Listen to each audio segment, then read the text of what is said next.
Assalamualaikum warahmatullahi wabarakatuh. Kembali lagi bersama saya Prasetya Fadadita dan rekan saya Alika Nugraha yang selama 30 menit ke depan akan menemani Anda dengan cerita-cerita menarik di sepak bola hanya di propaganda program sepak bola. untuk Anda. Mantap. Di episode yang lalu kita ngebahas soal sejarahnya El Clasico. Clasico.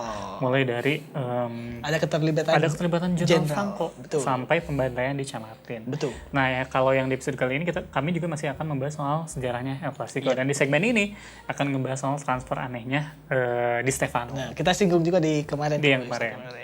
Jadi Alfredo Di Stefano adalah salah satu pemain terhebat dalam sejarah Real Madrid. Oke. Ia seperti terlahir untuk mengenakan kostum putih menjadi paskibraka. Bukan dong. Paskibraka pasti putih. Benar sih. Untung dia nggak jadi alumni ya. Dan mengenakan kostum putihnya Real Madrid. Betul. Meski ia semestinya pindah ke sang rival abadi yaitu FC Barcelona. Oke. Kisah transfer Di Stefano ini sungguh kompleks dengan berbagai klaim, pertentangan, sampai teori konspirasi. Gila. Ada tuduhan pengkhianatan sampai campur tangan sang diktator, yaitu tidak lain adalah Jenderal Franco. Wah. Nah, ini ada ruwetnya transfer Di Stefano. Di Stefano. Nah, pada musim 1952, nama Di Stefano ini cukup terkenal. Kayak Reval Hadi. Wah, iya sih. Untuk Alika tahu nggak Reval Hadi? saya tahu, cuma kan gara ngelihat ibu-ibu sering ngeposting Reval Hadi. Berarti dia tuh nggak terkenal tapi cukup terkenal. Bener. Bahkan dia kan ngepost di Twitter, ada yang nanya, Reval Hadi tuh wanginya kayak gimana sih? Dia ngepost parfum. Ya, Kayak apa sih, cringe banget. saya sepupu saya yang uhti itu semuanya ngeposting Reval Hadi. Bener-bener. Kenapa ya? Dan pas dia ngeposting parfumnya, iya apaan sih gitu. Besoknya saya beli. Biar kayak di Biar kayak Reval Hadi. Aneh. Nggak di Stefano nih. Dan bahkan waktu itu usianya masih 25 tahun. 25 tahun. Dan dia ini katanya hampir selalu mencetak gol di setiap pertandingan yang dia jalani. Bersama dengan klub Colombia Millonarios, ia ini pergi ke Madrid untuk mengikuti turnamen persahabatan. Nah, penampilannya saat itu mendapatkan pujian yang membuat baik Barcelona dan juga Real Madrid mengejar tanda tangannya. Nah, Barca pun menjadi yang terdepan untuk mendapatkan si Reval Hadi. Itu penting sih itu. Untuk mendapatkan Di Stefano. Betul. Sayangnya transfer Di Stefano menjadi terhambat karena ia diklaim sudah didaftarkan oleh River Plate untuk menjadi caleg. Bukan dong, pemain bola dong. Kesebelasan Argentina tersebut kurang senang, Kak. Si River Plate itu kurang senang lah. Waktu Di Stefano tiba-tiba pindah ke Kolombia secara kontroversial 3 tahun sebelumnya. Di Stefano sendiri mengawali karir sepak bolanya di River Plate pada 1993 atau saat usianya masih 17 tahun. Cuma 3 musim, dia dipinjamkan ke Atletico Huracan. Semusim kemudian, dia pun balik lagi ke River Plate. Tapi nih, tahun 1949, situasi sepak bola di Argentina ini kayak kacau gitu lah, tidak memungkinkan lah. Di Stefano pun pindah ke Millonarios. Kepindahan inilah yang dianggap River Plate tidak sah. Soalnya ijab kabulnya nggak sekali nafas. Wah. Saya terima nikahnya Dinda Asti Armawati binti Asep Hikmat dengan mas kawin emas 15 kg dibayar tunai.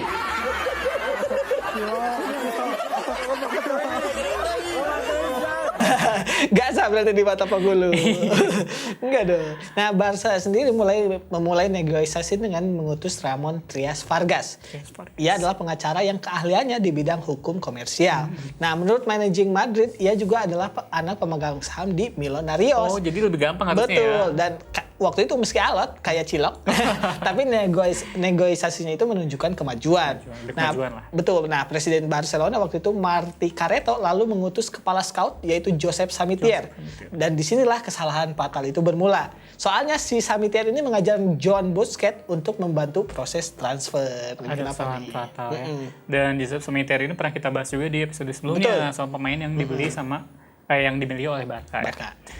Busquets sendiri adalah warga Katalan, tapi dia tuh tinggal di Kolombia. Gitu. Cuma dia itu adalah direktur dari rival terbesarnya Millonarios, yaitu Santa Fe. Aduh, ternyata. salah berarti. Bener, kehadiran Busquets tentu membuat Millonarios ini tidak nyaman. Karena kan dia orang rivalnya, orang gitu. dalam. Tidak nyamannya ini sama kayak baru first date, tapi ngajak split bill. Ngapain ngajak first date? Dia pun membuat taktik yang menyudutkan Millonarios. Busquets memberikan ultimatum pada Millonarios untuk ambil atau tinggalkan. Waduh, soal tawaran Di Stefano ini benar. Millonarios sadar kalau mereka ini sebenarnya tidak memiliki hak untuk menjual si Di Stefano, karena yang biasanya punya hak tuh model. Bukan sepatu hak dong. Karena yang punya hak itu adalah River Plate. Betul, tim awalnya. Nah, selain itu Vargas ini menghadapi masalah pelik saat Presiden Carreto itu berjanji akan mengeluarkan uang sebanyak apapun untuk mendatangkan si Di Stefano. Dan di kemudian hari diketahui kalau Vargas itu cuma diberi 20.000 US dollar. Yang mana berarti transfernya nggak terhingga juga. Ini sama kayak ini berarti Kak, apa sih kerja paksa tuh? Wah, Romusha. Iya, zaman Belanda. Oh, jangan masa ada benar. Dendels tuh katanya ngasih uang ke bupati-bupatinya. Betul. Untuk para pekerja. Tapi tidak ada yang nyampe satupun. Betul. Dan itu dianggapnya dan karena menganggap Millonarios itu sulit dianggap bicara, Barcelona pun langsung menghubungi River Plate yang mana yang punya aja lah ya. Kepentingan untuk penjualan ini. Dan Barcelona merasa kalau River Plate itu adalah klub sah pemilik si Di Stefano memang. Benar. Namun River Plate itu juga menolak tawaran Barcelona tersebut. Ribet lah ya ini Betul. transfernya. Ke Millonarios gak bisa, ke River Plate gak bisa. Alih-alih menanggapi penolakan tersebut dengan serius, Barca justru mengajak Di Stefano dan keluarganya untuk meninggalkan Kolombia menuju Kopo. Wah, macet itu. Iya, karena di sana udah ada ini wush. Jadi kita bisa nonton. Benar juga. Enggak dong, ini 1950 masih tanah kosong itu di Kopo.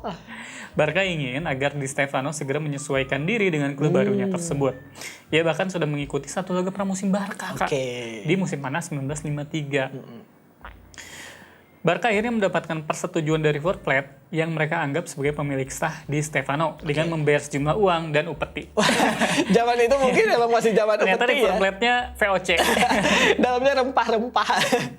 Di saat yang sama, Presidennya Real Madrid, Santiago Bernabéu, mengambil peluang atas ketidakjelasan status Di Stefano ini. Bernabéu lalu menghubungi Millonarios dan membuat kesepakatan. Nah, FIFA tidak tahu nih kalau Di Stefano ini meninggalkan Millonarios tanpa izin. Karena emang tadi di bawahnya juga diam-diam bersama Barcelona. Mereka pun mengesahkan transfer dari River Plate ke FC Barcelona. Nah, tahu dengan kondisi ini, Federasi Sepak Bola Spanyol atau RFF memutuskan untuk tidak mengesahkan transfer itu. Soalnya menurut RFF ini baik Millonarios dan River Plate harus mengetahui dan memberi persetujuan soal transfer tersebut. Jadi dua tim itu juga udah ada. Nah, FIFA lantas melimpahkan masalah ini kepada RFF untuk membuat keputusan. Ya, Federasi di Spanyol lah akhirnya yang punya andil. RFF langsung mengeluarkan larangan pemain asing. Waduh. Karena RFF ini diketuai oleh Bung Toel. Wah, yang anti naturalisasi. Gak mau dia. Kan janjinya ya, kita tunggu aja. Bisa nggak mencapai janji itu 16 besar Piala Asia, walaupun dari sudut pandang saya dengan apa yang terjadi di kualifikasi kemarin jadi Sintayong out. Ketemu gitu. Pada 15 Mei 1953, RFF memperbolehkan Di Stefano main di La Liga tapi hanya dalam durasi 4 tahun. Ia pun harus membagi waktunya itu untuk Barcelona dan Madrid. Dan Di Stefano harus memulai musim pertamanya itu bersama El Real. Gila, udah main di Barcelona, tiba-tiba musim pindah pertama lagi ke Madrid, pindah lagi ke Barca, Aneh. kayak gitu. Aneh banget asli. Dan kecewa dengan keputusan RFF ini, presiden dari Barca yaitu Martí Carreto tadi dipaksa untuk mundur. Dewan klub lalu merobek kontrak dengan Di Stefano dan mempersilahkan sang pemain untuk pindah ke Madrid aja. Nah, asalkan Madrid waktu itu membayar 4,5 juta pesetas yang mana merupakan biaya yang dibayarkan Barca kepada River Plate. Belum upetinya tadi. Iya, belum si River Plate itu minta selir. Ini zaman apa sih? Ini zaman kerajaan apa gimana ya? Yang jadi pertanyaan tuh Kak, apa sih yang sebenarnya terjadi pada transfer Di Stefano? Aneh ya. Di Stefano pada akhirnya bergabung dengan Real Madrid dan sisanya adalah sejarah. Betul. Dan saya suka banget sama sejarah. Wah. Guru sejarah. Meski demikian, ada sejumlah pertanyaan yang masih belum terjawab. Kayak misalkan, kenapa sih Barca tuh gagal sepakat sama Millonarios? Apa alasannya? Terus kenapa pula RFF tidak mengesahkan kepindahan Di Stefano ke Barca meski sudah mendapatkan lampu hijau dari FIFA? Terus kenapa juga nih Barca ini memilih merobek kontrak Di Stefano kalau mereka yakin bahwa mereka adalah pemilik yang benar? Sampai akhirnya ada pertanyaan besar lain yang tidak kalah menohok. Apa tuh? Sejauh apa peran Jenderal Soeharto? Enggak, itu ada andil mungkin kalau di kita, tapi kalau di sana ya enggak. Di sana enggak ada ya. Donald Franco tadi dong. Nah, pada 1950-an Real Madrid ini dianggap sebagai timnya Franco atau klubnya rezim yang kita bahas. Bisa narik ya dia kalau Franco? Wah, bukan dong, bukan Mobile Legend dong. Nah, walau demikian campur tangan Jenderal Franco di bidang olahraga dianggap dilebih-lebihkan. Jadi ada media juga lah mungkin. yang adil. Meski ia cukup aktif menjalin hubungan dengan Presiden Bernabeu dan juga memberikan pengaruh signifikan pada RFEF. Nah, di era itu ada sejumlah teori konspirasi yang tingkatannya cukup aneh.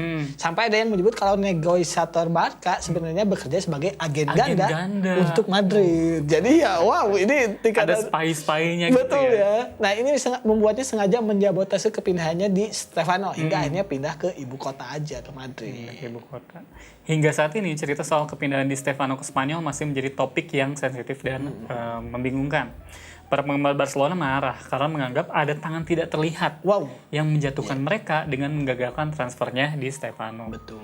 Bahkan website resmi Barcelona menyebutnya sebagai sebuah manuver federatif yang aneh dengan dukungan Francois.